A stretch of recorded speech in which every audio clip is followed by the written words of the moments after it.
So as Demos mentioned, I work at North Richmond Community Health, but I also am the General Manager of Centre for Culture, Ethnicity and Health. So Centre for Culture, Ethnicity and Health, or what we call CEH, has got a simple mission. It's to improve the health and wellbeing of refugee and migrants. And we do that by building the capacity of service providers, so when they go out and work with refugee and migrants, they have more skills in their bag. That's what we do. We try and help that. And that's how we came upon health literacy. I'm going to have a look at some of the definitions and what health literacy is. But health literacy is a way of changing how we work and hopefully how we can change the health system so that the patient or the communities that we're working with have more capacity to understand what's happening and to make more conscious decisions about their health and their health status. So we kind of bought into that, and I'll go into detail in a minute, because while it doesn't just affect refugee and migrants, they're definitely a population where it does affect. It definitely affects people with greater disadvantage, but it's also about changing our practice and our organisation's way of working. And that's the real strength around health literacy. That's the interpretation I know that I take on board, and that one of the things that we at CEH do when we teach. So it's a focus on disadvantage, but it's a greater focus on what health practitioners and health professionals and community educators do around health literacy. Okay. So, I'm going to give you a second or two to have a look at this quote. This is one of the biggest issues around health literacy. It's about that effective communication at the one point, the interaction between both the individual practitioner and the individual client. And it's the culture clash.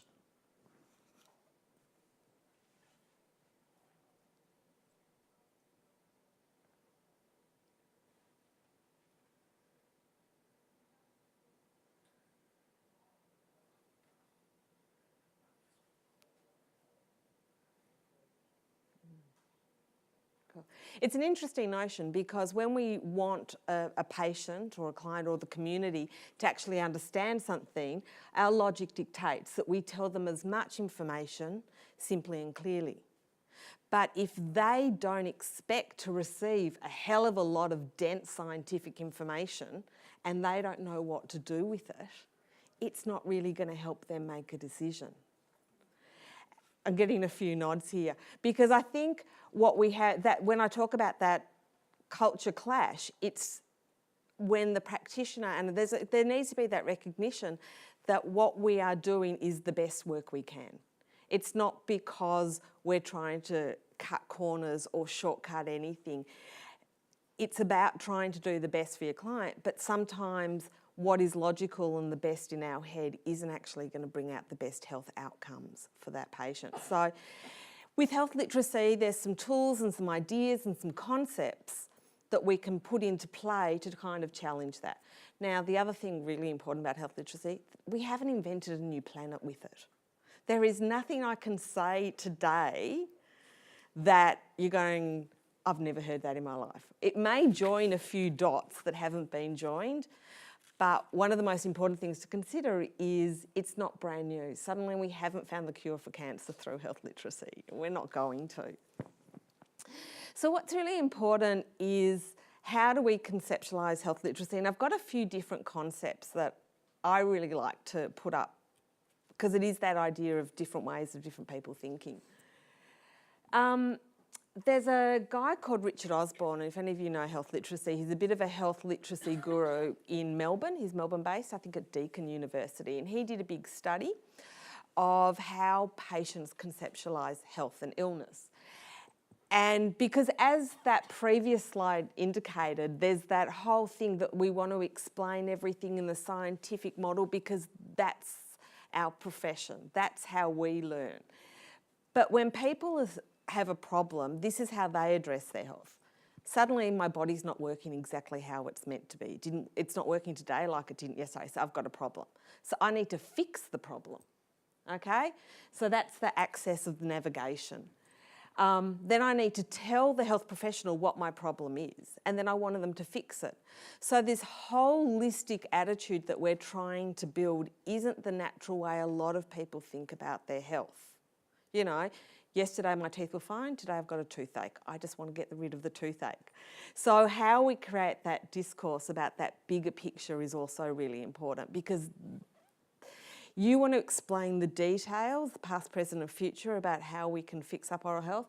They just want the pain to go away. So where do we negotiate? How do we negotiate that meeting of the minds? I think that's one of the important areas. This next one is one of my favourite definitions. I know, it's packed in a lot, isn't it? Now, the reason it's one of my favourite definitions is because it talks about health outcomes. And I think the essence of health literacy really is we can actually improve health outcomes if we use some of the health literacy concepts and ideas. So it's more than a communication tool, it can actually help people to get better. So if I just explain this, someone's health literacy is determined by a number of factors. It's determined by the social determinants of health, which is, you know, the occupation, do they have a job, do they have an income? Then there's the other things like race and ethnicity is going to make a factor. Their education level is going to have a factor on what is their health literacy, what their age is.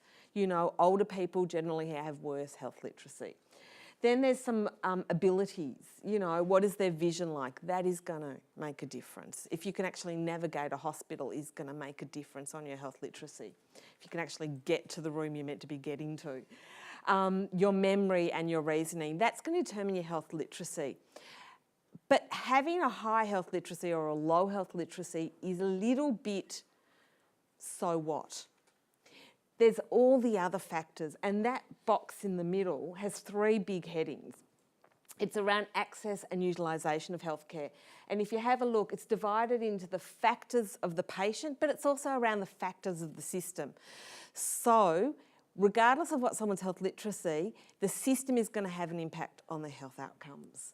If you have a look at the patient-provider interaction, how we communicate is going to have an effect on their health outcomes. And if you have a look at the capacity of self-care, of how we actually teach self-care is going to have an impact on their health outcomes. So that's why I like that, because it says health literacy isn't the only determinant of health outcomes, and there's a hell of a lot, both health practitioners, the system, community, the environment is actually going to determine someone's health outcomes. So that's one reason why I love that one.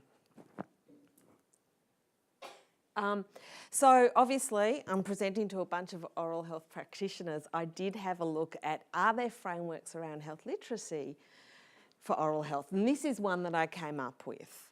I'm assuming the slides will be available later. So the slides are going to be available, and I've got all the references on all these diagrams, so that'll help as well. So this is a conceptual model. And again, oral health literacy doesn't determine oral health status. You've got two things here. You've got the dental behaviours and use, and you've got your care attitudes. These factors, as well as your socioeconomic factors and also the unknown factors, they're all going to determine what your oral health status is. So the other thing around oral health literacy that's important is it's content and context specific. While if I theoretically know I'm about to go to my dentist and I can read up on how to do a filling, and that's great and I really know about that, but if I get there and I've got a completely different problem and I'm really intimidated and I'm scared of the pain and I stop comprehending, my health literacy is going to go down the gurgler. Even if I've got a postgraduate education, even if I work in the health system, even if I talk to dentists every day of my professional life. So the content and the context is also really critical. So how big is the problem of health literacy? In Australia, in 2006, the ABS did a study. They identified that 59% of Australians have a problem with health literacy. We are what they call functionally health illiterate, which means we are going to have 59% of Australians are going to have a problem understanding information and making critical choices about that. That is a ridiculously huge problem that we have. Now, it's a problem, I would argue, in the education system, because we're not preparing our communities to really engage with our health system. We have a really complicated and convoluted system, but we're not communicating very well, from the labels on the medication that we have, to the interactions we have, to the wayfinding in the building. So there's a lot of work to do. And the other thing is the assumption when someone comes through our door that we can quite confidently make is 3 out of 5 people are going to have big problems with what we're saying. So there's a concept in the state that in America there's a thick book called the Universal Precaution. So the recommendation is assume everyone has low health literacy, because one of the things is no one ever says, I didn't like what you said because it's too dumb. It's too simple. People go, I got that, I understand that. So the simpler, the more we break down the information, the more powerful it's going to be, because most people are the majority of people are going to struggle at some level or not. And because I work at CH, it's very important that I point out that there's some additional factors with refugee and migrant populations, that language and culture are going to affect the way that people make meaning out of the experience, that our cumulative experience with oral health practitioners, community education on oral health is going to determine how we interact when we see you guys. So if our experience is culturally incredibly different, that is going to have a huge impact on how we relate to you. And that's a factor as practitioners we have to take on board. So health literacy for refugee and migrant populations is critical. Okay. Oh, no, I'm pressing. Sorry about these waves. It's very annoying. That's it. You could tell I was bored when I was doing PowerPoint. You know, you just play around with it all. Okay, so what are some of the indicators? What does it look like to have low health literacy? It's when you keep telling people what to do and they're never listening to you. Chances are more that they're not stubborn, that they don't quite understand. Okay? That they keep coming back with similar problems means that they're not really understanding, they're not comprehending, they're not just stubborn. Usually we don't. If we're coming to a practitioner, whether it's us going to the doctor or people coming to see you, if we just keep getting sick, there's a problem. And that's literally how health literacy started in the States, when doctors got frustrated by seeing the same people keep coming and not getting better even though they were getting treatment. They knew that there were additional barriers. Okay, people, you can give them all the choices and they're still, you can sense, not understanding. They're just A, B, C, D, random making decisions. These are the indicators that people have low health literacy. So what does it look like if you have low health literacy? You're going to use hospital and emergency more often. You're not going to understand how to appropriately use your service. They're going to have poor self-reported health status. They're not going to pay attention to their meds because they don't understand 2 a day, what that actually means, 2 every day, 2 twice a day. Meds is one of the biggest areas where there's been a lot of research in health literacy, and unfortunately that's because the pharmaceuticals have put that money in. So when you look up health literacy, particularly in the States, who take a lot more pharmaceutical money, there's a lot of really good research around that, and the inappropriate use of medication. Okay, so who's most affected? I've already given you the argument that refugee and migrant communities are most affected, but there's a bunch of others. Older people tend to have lower health literacy, so do disadvantaged populations. And, you know, a lot of this conference is talking about different components of disadvantage, so I know that you guys doing it, people who are homeless, drug and alcohol affected, people who are affected by family violence. These kind of people who are less engaged in the system, have less confidence, they're the people who are going to be struggling a bit more. And people who just don't use the health system very often, and that is very typically a migrant, because to get to Australia you have to have quite a good health status, or you're an international student, so you're separated from the health system for a while. You don't have your family, you don't have those experiences of family, of watching other people go to the Australian health system, which is going to be very different. And anyone who's ever travelled and got sick in another country knows how every health system is incredibly different. So this is going to be factors. So, you know, a lot of education can improve people's health literacy. Okay. So now I just wanted to work a little bit on some tools. So now I've given you the kind of the desperate situation about how bad health literacy is and how endemic it is in our society. There are a lot of resources to support people to change practice, to kind of take some of this information and kind of adjust the way they practice. Okay, so health literacy is in multiple settings, I think I've alluded to. So there's a very important component of health literacy which is around the practitioner, the clinician and the client, the individual. But it doesn't just sit there, it sits in... There was a big study in America quite a few years ago, maybe about 10 years ago now, around community health settings. And what they found is that for someone with low health literacy, when they decided to disengage from the health service was actually the moment the person walked into the service. It wasn't when the clinician had important information to tell them. That when someone has problems reading and writing and they walk into the community health centre and there's all these writing and the posters and the 50 million different, you know, disease of the day, disease of the week, the most important information stuff, and people couldn't read properly and they didn't know what was an important message for them, that's when they became intimidated. That's when they shut down.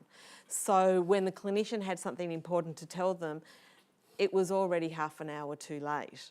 So what I want to focus on hopefully in a second, is around the one-on-one interaction, and I'll spend a few minutes talking about that. But that doesn't diminish that there's so many other settings that it has to work. So we have control on that clinical interaction. We have control on hopefully that organisational engagement of the wayfinding of walking into the centre.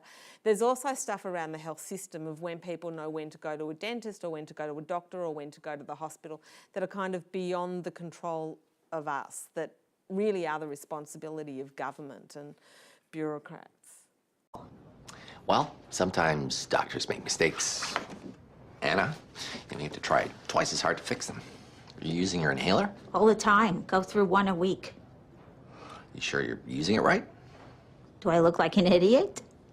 No. Why don't you show me how your inhaler works?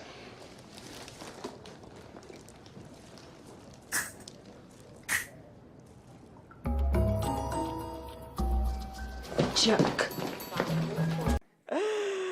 Okay, so that's why we need to check understanding, because 2 puffs a day doesn't actually mean what it means between the doctor and the patient. So that's why we need to check verbal communication.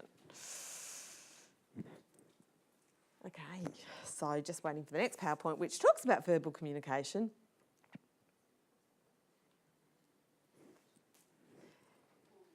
Or not. Okay, so, yay, thank you. Okay, so what we need to do is, if the aim is for the person to understand us, what we need to check before they leave our room is they've actually understood us.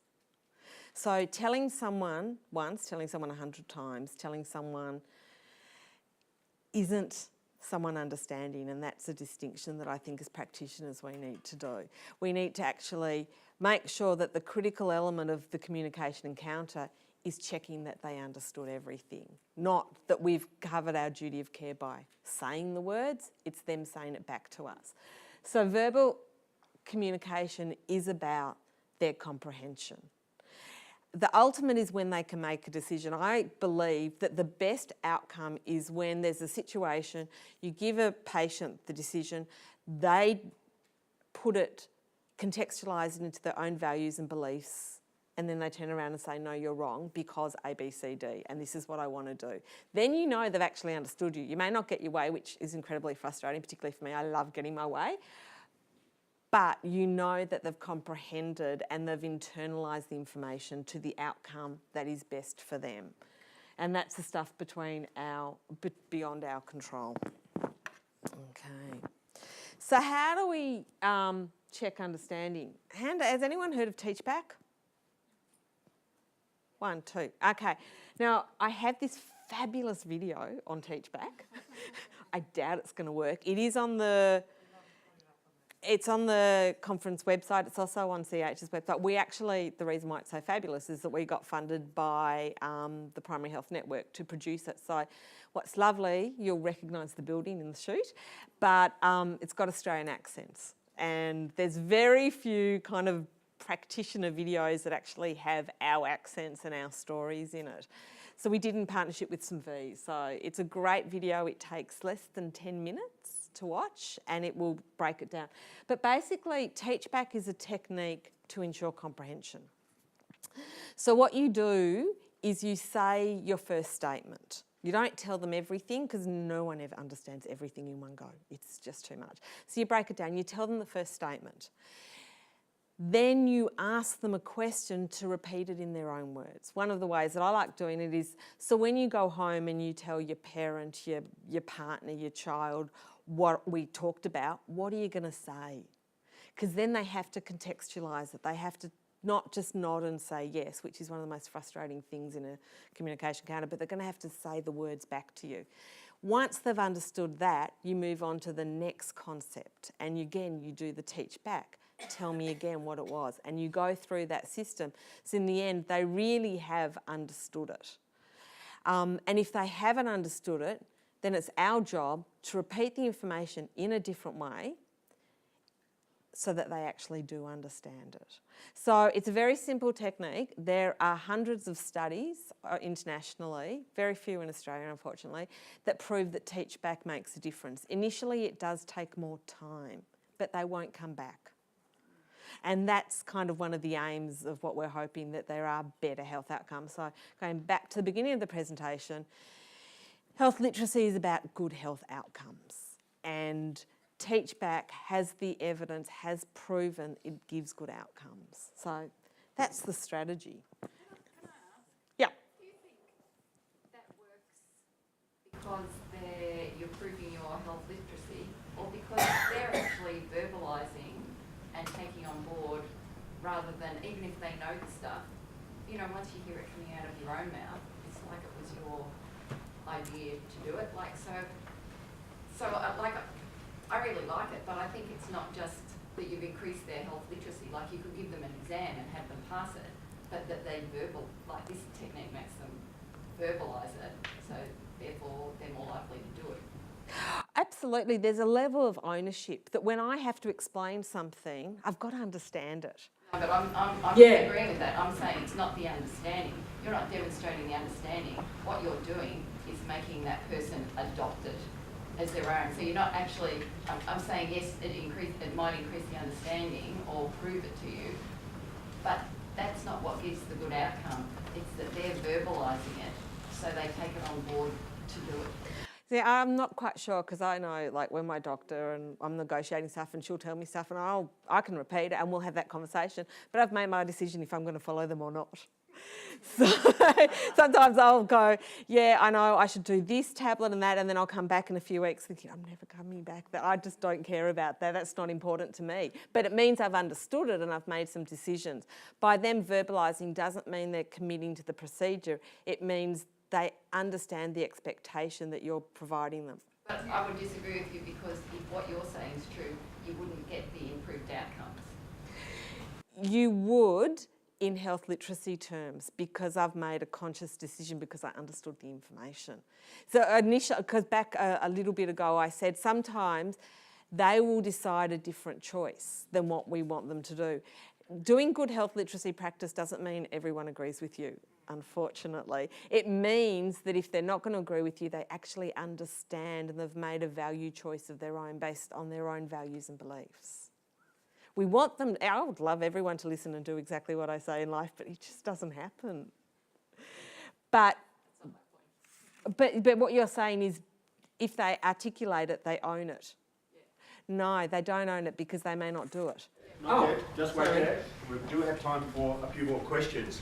So before you go, Michal, just stay there, and we just want to ensure that people have had a chance to. It's a very rich area of knowledge, and Michal has presented by necessity, obviously, an overview.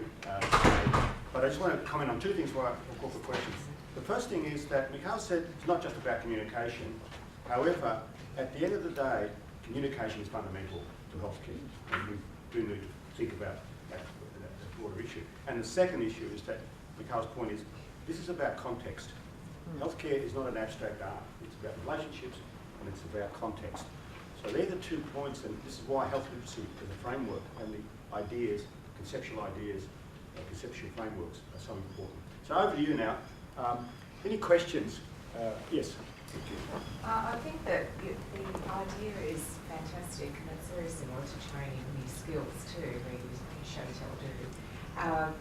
But I would appreciate that some clients would be very anxious with self-esteem issues and really may understand what was said, but is reluctant to repeat back in case some errors stated towards the practitioner. So it's about their ability to communicate back to you, and culture would come into that, and certainly language. So could you comment on how, like, it sounds very simple, but we've got all these other determinants that affect how people could relate back to the practitioner, who is the person standing on a pedestal, and their person is an idiot who has no idea about perhaps the health outcome that's being expressed. So how would you evaluate that?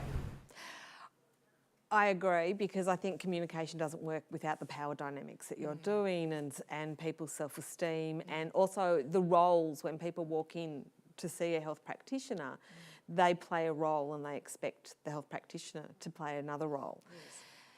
Yes.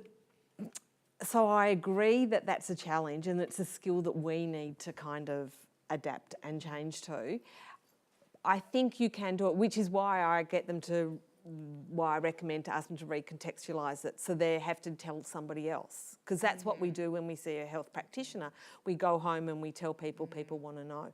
So I kind of put it in context of their life, but I agree it's a skill we need to practice, and it's not innate. Good communication isn't innate, and we have to work at it. And I think it is those hierarchies that have created an environment where there is so much low health literacy in this country, that if you can't have robust, honest conversations between a patient and a practitioner, there's a problem. So it partly, in a system like, we need to break down those things. There's been quite a few studies, and it proves that and there was a study around doctors, and it proved that they had the greatest sense of empathy on the first day of medical school. It went downhill from there. And I think that's probably evident for quite a few practitioners, because after the first day of learning to be a health practitioner, it's going back to that big fat slide I had, it's the science, it's the evidence base, it's the learning to analyse the problem and create solutions. It creates a distance between the community and the practitioner, and it's a problem, and it's a problem that's global. And there are people trying to deal with it, but I think it's about working on your skill base around communication. Sorry. See, one of the interesting things is, if anyone's seen the draft new standards that we're all going to have to align to, Standard 2, Partnering in Consumers, we are also going to be obliged to work in a health literate environment. Yep. So the tension within those 10 new national standards is evident. On one hand, they want us to co-design, not inform. They want us to co-design care with our patients and communities. More than just that interaction, we need to give evidence of that just to be accredited. And at the other time, there's the litigious stuff. So those tensions are going to create new dynamics, I would say, because you can't co-design and do all this information and people be informed and shared. So I think it brings back to what Demos said, is it's going to be interesting how we choose to adopt the new standards and how we negotiate with our accreditation bodies and also the Australian Commission on Quality and Safety, who are designing those standards, to say how we practice and how it's actually going to come into effect. But the pressure on health literacy will increase, because particularly the Commission is very committed, and they have a lot of information and resources on the website. And last plug, CH, one of the things that we do is we have a lot of resources and tools that are available free on our website to support practice. So if you go to the ch.org.au website, you'll find stuff. We are about to update our website, so it's going to look much better, but similar resources. And more health literate, yeah. It's a bit crazy at the moment, but it's going to get better within the next 2 months. Fantastic.